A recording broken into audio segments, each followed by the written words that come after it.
sickle cell is, maybe I should say, is not as debilitating as, let's say, many other diseases that we know.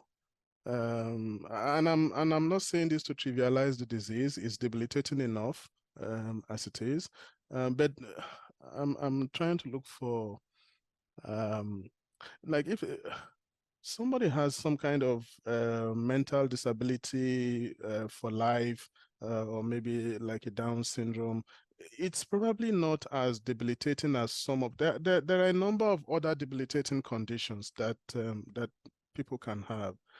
And from my little experience moving around, I have seen that in some countries where things are a little bit different, they, because of this pervasive, this sort of extensive social support network, social support systems, they are able to contain and manage every single one of these patients because of those kinds of networks. Now, coming back to Nigeria, so sickle cell disease is that one disease in Nigeria that sort of tests our system, that tests our healthcare system, that tests our social support system.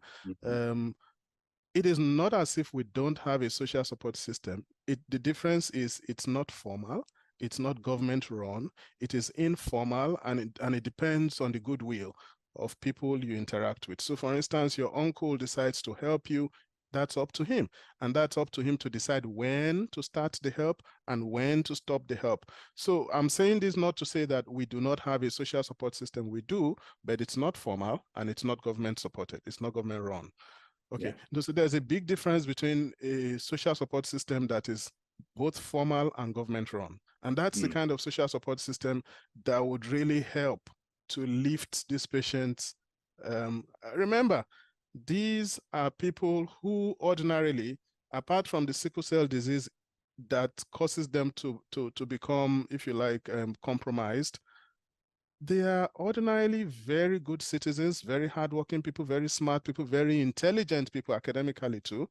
So if we were able to manage this little thing, let me say a little thing that is sort of gnawing at them every day, if we're able to contain it as a society, we would be able to get the maximum out of them.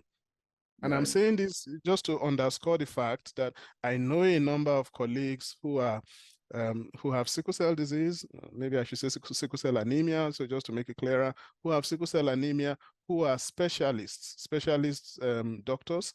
I know a specialist psychiatrist, I know hematologists, I know a number of pediatricians who are specialists. These are people who have gone through the rigors of medical training and also specialist training, just to mention a few. So it's not for lack of, it's not like they run short of effort or they run short of brain power. They have all of those going for them for the most part, okay? But if we do not manage them properly at the time when they are vulnerable, of course we will lose them.